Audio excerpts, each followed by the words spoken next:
আজকে 11 তারিখ সোমবার। তোমরা টাইমটাই দেখতে পেলে যে এখন কতটা ভোর। আমরা ভোরবেলায় রেডি হয়ে বেরিয়ে পড়েছি। কোথায় যাচ্ছি? যাচ্ছি হচ্ছে আমরা কলকাতা। আজকে হচ্ছে আমার ফার্স্ট ডে জয়নিং। আর ব্লগে কথা বলার আগে তোমাদেরকে আর একটা কথা বলে দিই, একটু ব্যাকগ্রাউন্ড নয়েজ আসতে পারে, তার জন্য সরি। তো একটু তোমরা ম্যানেজ করে নিও। আজকে হচ্ছে আমার ফার্স্ট ডে জয়নিং। তো আমি জব জয়েন করছি উজ্জীবনে। আমার হাজব্যান্ড যেখানে করে, সুমন যেখানে করে, ওখানেই আমি কিন্তু জয়েন করছি। তো আমার কিন্তু সেভাবে কোনো ইন্টারভিউ হয়নি। আমি বলতে পারো একজনের রিপ্লেসমেন্টে জয়েন করেছি। ওই দিদিটার অ্যাকচুয়ালি ম্যাটারনিটি লিভ আছে। তো ওই ম্যাটারনিটি লিভের জন্য 8 মান্থসের জন্য আমি এই জবটা জয়েন করেছি।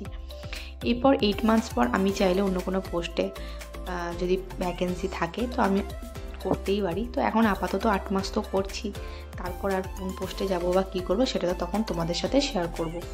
তো অনেকটাই ভোরে আর কি বেরিয়েছি। আর আমার জুতোর কন্ডিশনটা তোমরা দেখলে, আমি ভাবতে পারিনি এটা না, জুতোটা এত ভালো ছিল। তো লাস্ট ইয়ার আমি একবারই পরিনি, আমার জুতোটা ভরাই ছিল।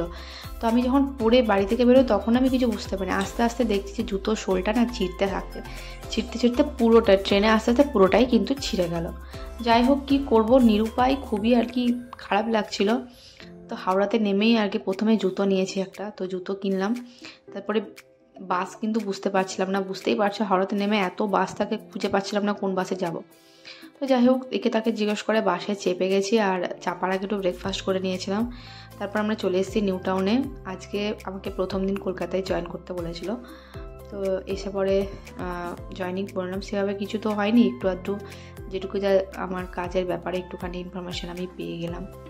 তারপরে আর কি একটু লাঞ্চ করতে বেরিয়েছিলাম আমি আর সুমন ওখানেই ছিল আর কি। তারপরে লাঞ্চ করে আবার একটুখানি ওখানেই ছিলাম। তারপরে আবার বেরিয়ে গেছি। আর কাল থেকে আমার হচ্ছে দুর্গাপুরে, আমার বেস্ট ব্রাঞ্চ দুর্গাপুরে আমার 4 দিন থাকবে। আর 3 দিন 3টে আলাদা আলাদা ব্রাঞ্চে আমার জবটা আছে। তো জবের ডিটেলস নিয়ে আমি এখন যাচ্ছি না, আপাতত তোমাদের সাথে এটাই আর কি শেয়ার করলাম। আর লাঞ্চে সুমন তো নর্মাল ভাত নিয়েছিল, আমার না ভাত খেতে একদম ইচ্ছা হচ্ছিল না। তো আমি ওর জন্য না চাউমিন খেলাম আমি। আর যাই হোক, চাউমিন খাবার, একটু কোল্ড ড্রিঙ্কস খাচ্ছিলাম। ব্যাস, তারপরে আর কি আমার কাজ আজকের মতো ফার্স্ট ডে হয়ে গেল। আর ফেরাটা আমাদেরকে কি বলবো, প্রচণ্ড কষ্ট পেয়েছি, কারণ অনেকক্ষণ বাস পাইনি। বাস পাওয়ার পর যদি বা বাস পেলাম, সেটাও প্রচণ্ড ঘুরিয়ে নিয়ে গেছে, যার জন্য ট্রেন পেতে অনেক লেট হয়েছে। আর ট্রেনে প্রচণ্ড ভিড় ছিল, সেটা কিছু বলার নেই।